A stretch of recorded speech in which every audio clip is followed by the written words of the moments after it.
Hi friends, welcome to crazy Kalyan. ఇప్పుడు మీరు చూస్తున్న ఈ టెంపుల్ కొలింగుండ్లలో కొండ మీద కనపడే లక్ష్మీ నరసింహస్వామి టెంపుల్. ఈ టెంపుల్ని మనం బస్సులో తాడిపత్రికి వెళ్తూ బస్సులో నుంచి చూసింటాం.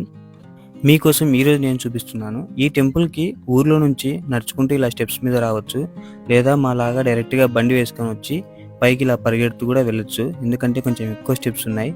సో పైకి వెళ్తే గోపురం మనకి ఇలా దర్శనమిస్తుంది. ఈ టెంపుల్ కొండ మీద చాలా బాగుంది.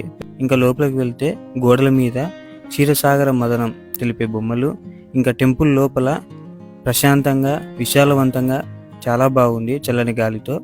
ఈ టెంపుల్ 400 సంవత్సరాల క్రితందని ఇక్కడి వారి సమాచారం. ఈ టెంపుల్ని రీసెంట్గా రామ్కో సిమెంట్ ఫ్యాక్టరీ వాళ్ళు పునర్నిర్మించారు.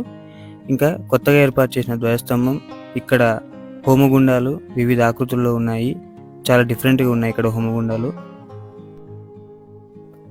ఈ టెంపుల్కి ఎదురుగా కొండ మీద కాలభైరవ స్వామి దేవాలయం ఉంది. ఇక్కడికి వెహికల్స్తో వెళ్ళొచ్చు. ఈ కొండెక్కి చూస్తే మనకి కొలింగుల మొత్తం కనపడుతుంది. ఇక్కడ నుంచి టెంపుల్ ఇలా కనపడుతుంది, మరీ చిన్నగా, అంత పెద్ద కొండ. ఈ పైన టెంపుల్ ఇలా ఉంది. మేము వెళ్ళిన రోజు టెంపుల్స్ క్లోజ్ ఉన్నాయి. ఇంకా కాలభైరవ స్వామి మనకు ఈ టెంపుల్లో ఈ విధంగా దర్శనమిస్తాడు.